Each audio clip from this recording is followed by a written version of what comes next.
누가는요, 예수 그리스도께서 세상에 오시고 그분이 하신 일과 십자가와 부활 사건을 사도행전의 전편에서 자세하게 전하였습니다. 그리고 누가복음의 속편인 사도행전에서 그분의 지상명령을 따라서 교회가 역동적으로 성장하는 모습을 전하고 있습니다. 교회가 성장하는 과정, 그러니까 복음이 예루살렘과 온 유대와 사마리아와 땅 끝까지 전파되는 과정에서 교회가 세워지고 폭발적으로 이렇게 성장하는 모습을 그리고 있습니다.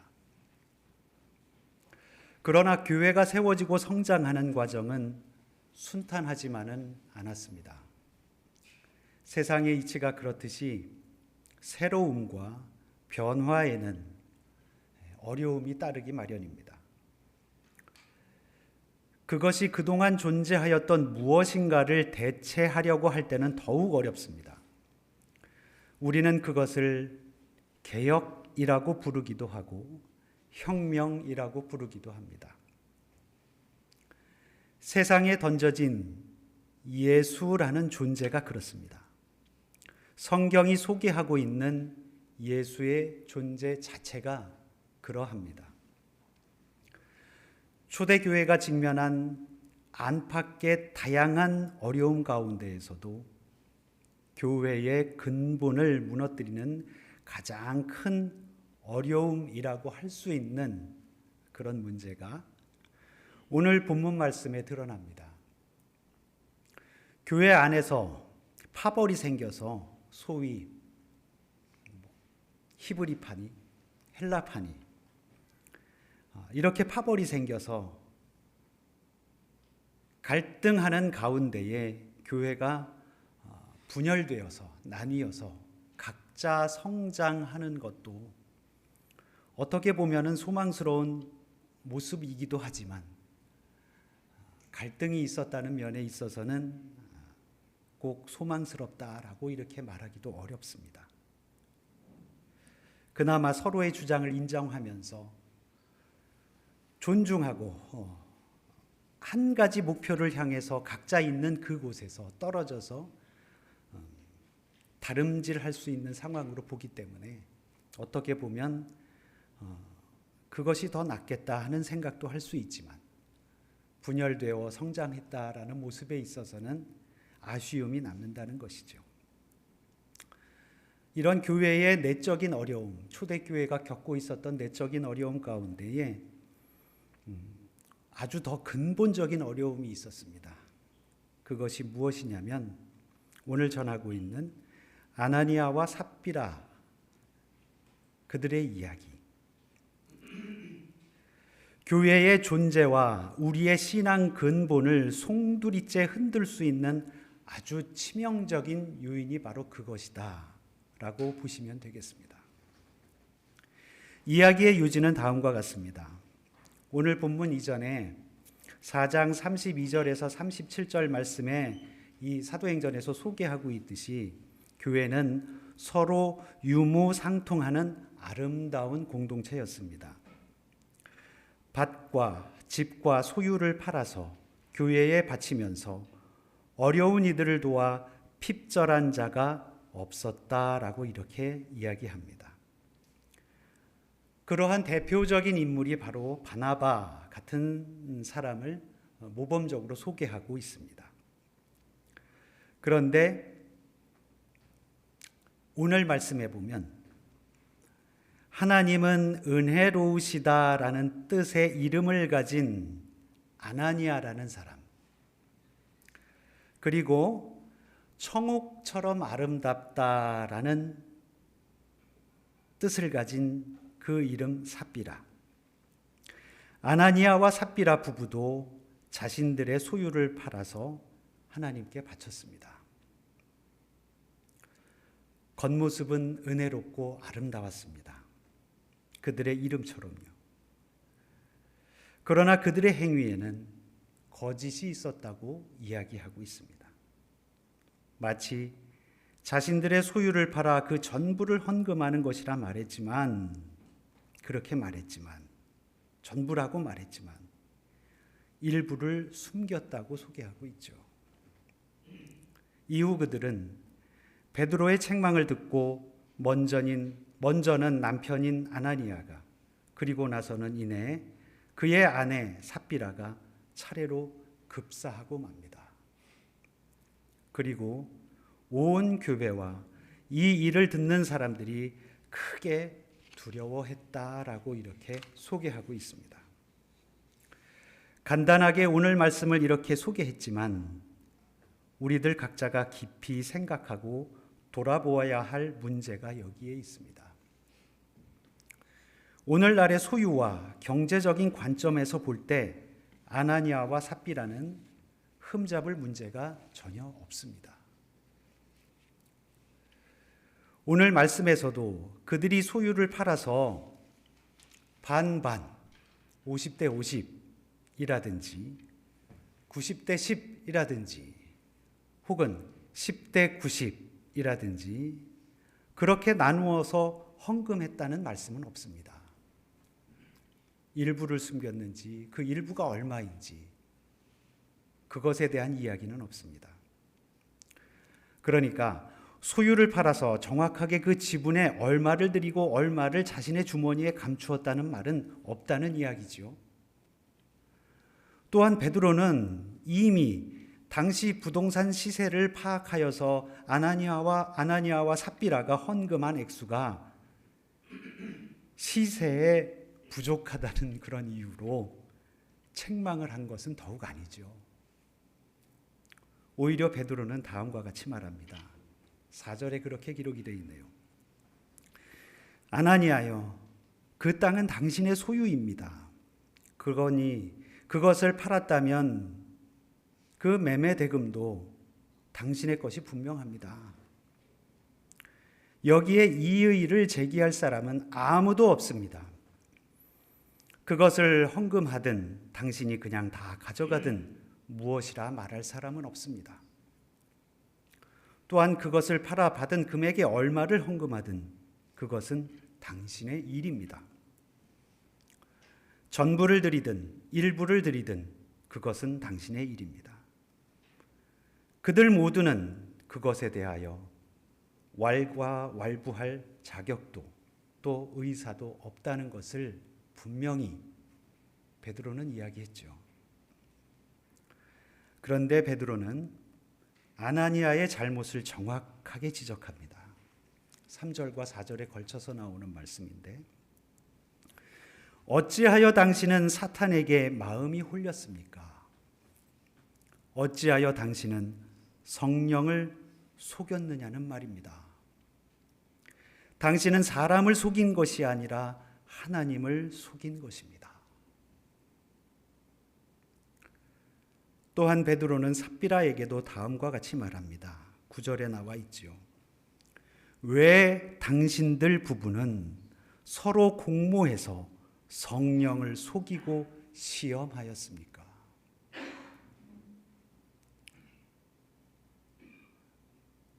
그 이후에 벌어진 결과는 너무나도 무서운 이야기였습니다.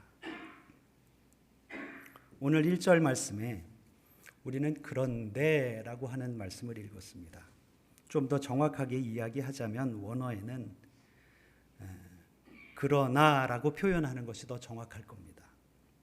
풀어서 이야기하면, 그러나 아나니아라고 하는 어떤 사람이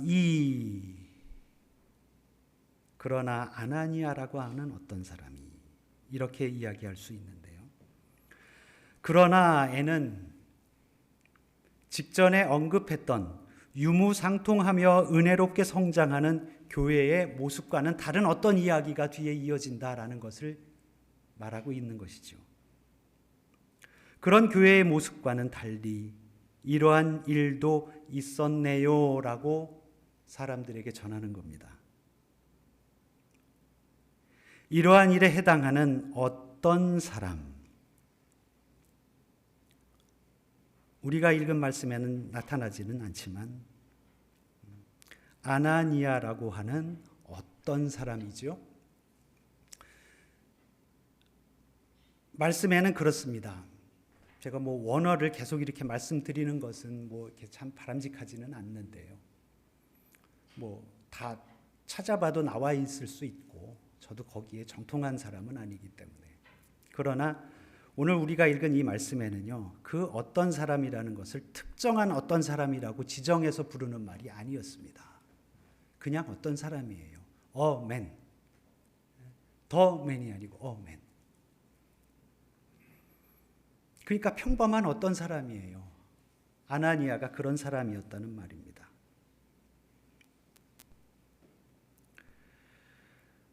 말 그대로 평범한, 그리 주목할 만한 인물이 아닌 필부한 사람, 그런 표현이죠. 그런데도 이 문제를 매우 중요하게 취급하고 있는데 거기에는 아주 중요한 이유가 있습니다. 왜냐하면 아까도 말씀드렸듯이 교회의 존재 자체를 흔들 수 있는 문제일 뿐만이 아니라 신앙의 근본을 흔들고 오염시킬 수 있는 문제로 보기 때문입니다. 우리가 알고 있는 출애굽 이야기가 전하는 신앙의 핵심은 하나님의 존재에 대한 인정 그 자체입니다. 모세를 부르신 하나님, 그리고 출애굽 백성들과 언약을 맺으신 하나님은 바로 나는 너의 하나님이다 라는 놀라운 선포입니다. 이후에 혼탁해진 인간의 역사에서 다시 한번 뚜렷하게 하나님 그분께서 인간을 향하여 자신을 계시하신 사건이 예수 그리스도입니다. 예수를 통하여 다시 한번 나는 너의 하나님이다를 선포하신 것이죠. 이 자체를 우리는 나의 하나님으로 고백하고 받아들이고 있는 겁니다. 내가 하나님을 하나님으로 인정한다면, 아니 인정하기 싫어도 인정할 수밖에 없는 것이 사실이기에 그렇게 고백한다면 나의 마음, 나의 말, 나의 삶을 모두 하나님께 맡기는 것이 신앙의 핵심 아니겠습니까? 우리는 우리들 스스로를 간혹 매우 하찮게 여기기도 합니다. 에이, 나 같은 게 무슨. 에이, 내가 뭘 한다고. 내가 뭘 한다고 한들 티가 나겠어? 나 하나쯤이야 괜찮겠지. 이렇게 생각할 수도 있습니다. 그러면서 때로는 나 스스로를 선택적으로 아주 작고 작게 여기면서 그것이 마치 겸손인 것처럼 애써 내가 가지고 있던 그 치부를 숨기려고 합니다. 아담과 하와가 자신의 모습을 부끄러워했던 그 모습처럼 어리석은 인간이 손바닥으로 하늘을 가리는 것처럼 나의 치부를 감추려고 하고 숨기려고 합니다. 오늘 말씀에서 보듯 주님께서는 엄연히 우리에게 말씀하십니다. 내 안에 너 있다. 또는 내 안에 나 있다. 주님은요, 나의 일거수일투족을 다 체크하고 계십니다. 나의 눈 깜빡임, 나의 숨결 하나하나, 나의 머리숱 한 가닥이라도, 그리고 나의 생각과 말과 행동 하나하나도 내가 보는 그 무엇이든지 1초를 수만 번 쪼갠 그 찰나에도 주님은 나와 함께하고 계십니다. 나를 감시하고 나를 조종하기 위해서가 아니라 나를 그만큼 사랑하시기 때문입니다. 아나니아와 삽비라는 하나님을 시험했습니다. 하나님과 온전히 동행했어야 할 그들의 마음에 욕심이 들어갑니다. 그 하찮은 공명심 또는 인정 욕구에 오염되고 말았습니다. 이것이 우리의 영혼과 생명을 축내는 악의 습성입니다. 여기에 우리들 스스로를 노출시키지 말아야 합니다. 결국 하나님을 배신한 아나니아와 삽비라는 자신들의 삶을 비극으로 마감하고 말았습니다. 내가 하는 모든 일에서 주님이 드러나야 된다는 것을 잊지 마시기 바랍니다. 공명심과 인정욕구는 한마디로 교만에 지나지 않습니다. 거짓을 떠난 진실한 마음은 우리를 겸손하게 하며 곧 참된 기쁨, 하늘의 신령한 기쁨이 우리의 삶을, 우리의 마음을 풍족하게 할 것입니다. 사랑하는 아펜젤러 인후교회 성도 여러분, 그리고 존경하는 우리 선교사님들, 그리고 유튜브를 통하여서 함께하고 계신 모든 분들께 조심스럽지만 권면의 말씀을 드립니다. 오늘 말씀은 주님의 지체로 세워진 여러분 한 사람 한 사람을 하나님께서 무지무지 사랑하신다는 말씀입니다. 온 세상을 창조하시고 기뻐하셨던 하나님은 우리를 보시고도 기뻐하십니다. 토브 메오드 메오드. 보시기에 심히 좋았더라.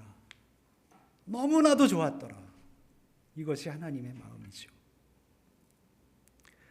하나님은 나와 함께 기뻐하시길 정말로 원하고 계십니다. 하나님의 사랑을 배신하지 말라는 뜻도 있지만 그것보다 먼저 하나님의 사랑을 알고 인정하라는 말씀입니다. 오늘 말씀이 절대로 헌금에 대한 이야기가 아닙니다. 이 말씀은 하나님을 향한 우리의 삶에 대한 말씀입니다. 그러니 이렇게 생각하시면 좋겠습니다. 내가 무엇을 할 수 있을까? 잘할 수 있을까? 성공할 수 있을까? 라는 생각에서 자유로워지시기를 요청드립니다. 그 생각에 얽매이지 않기를 간곡히 요청드립니다. 하나님께서는 여러분의 존재 그 자체를 기쁘게 보십니다. 그러니 먼저 감사하십시오. 그리고 그 일을, 여러분께 주어진 그 일을, 여러분께 주어진 그 삶을 기쁘게 감당하십시오. 여러분이 하는 그 일을 통하여서 하나님은 여러분의 삶을 받으십니다. 여러분의 가정에서, 여러분의 일터에서, 여러분의 교회에서, 그리고 여러분의 선교지에서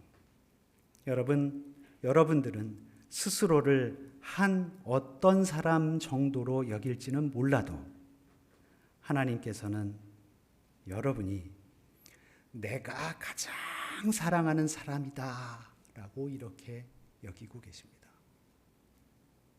전지전능한 그분께서 여러분과 함께 하십니다.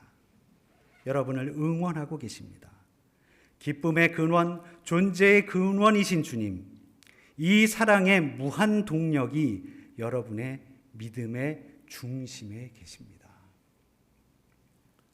그리고 또 한 가지요. 여러분은 모두와 함께 신앙의 조력자가 되어야 합니다. 악의 습성 중 한 가지는 주변을 악으로 쉽게 물들인다는 거죠. 악의 속성은 사람 사이에서 자신을 악의 조력자, 악의 공모자로 변질시켜버립니다. 아나니아와 삽비라 두 사람 중 한 명이라도 그와 같은 악한 생각에서 벗어나 선한 영향력을 끼쳤다면 그들의 삶은 180도 바뀌었을 것입니다. 악의 조력자, 악의 공모자에게 내려진 심판, 여러분 보셨지요? 징역 23년, 법정 구속됐잖아요. 전직 대통령과 그 부인, 그리고 내란 사건, 여기에 가담했던 그들 중 누구든 하늘과 국민을 무시하고 이 국가 공동체를 사유화하려는 욕망에 사로잡혀 자신의 모든 삶을 나락으로 던져버린 경우가 우리의 역사 가운데 아픔으로 기록되어 버렸잖아요. 이들 중 누구라도 선한 영향력을 끼칠 아주 작은 에너지조차도 없었습니다. 악의 공모자의 결말이 어떻다는 것을 지금 우리는 두 눈으로 지켜보고 계십니다. 한 개인의 삶도, 한 가정도, 교회도 마찬가지입니다. 개인과 공동체를 유지하고 성장시키는 동력, 그 무게중심은 바로 무한한 신뢰입니다. 개인과 개인, 개인과 공동체, 공동체와 공동체의 유지와 성장은 바로 이 믿음에 있습니다. 여기에 소유욕과 거짓이 틈타면 개인도 공동체도 무너질 수밖에 없습니다. 하나님께서 인간에게 보여주신, 증거하게 하신 신앙의 본질, 바로 신앙의 핵심이 바로 이것입니다. 여러분, 하나님은 우리를 무한히 사랑하십니다. 우리는 우리의 이웃과 더불어 그 무한 사랑에 감격하고 감사하며 기뻐해야 합니다. 정직과 진실과 선함이 믿음의 무게중심을 떠받쳐 줄 것입니다. 감히 그리고 삼가 하나님 앞에서 그리고 우리의 이웃과 더불어 감격, 감사하시고 기뻐하시길 주님의 이름으로 축원드립니다. 은혜로우신 주님, 속된 욕망에 사로잡혀 거짓과 허영으로 우리들 스스로를 더럽혔다면 주님의 무한한 사랑의 동력으로 우리를 다시금 끌어올려 주시옵소서. 주님께서 베풀어 주신 그 사랑을 함께하는 모든 이들과 나누며 감사와 기쁨의 삶을 이어가게 하옵소서. 기쁨의 근원 되시는 우리 주 예수 그리스도의 이름으로 기도합니다.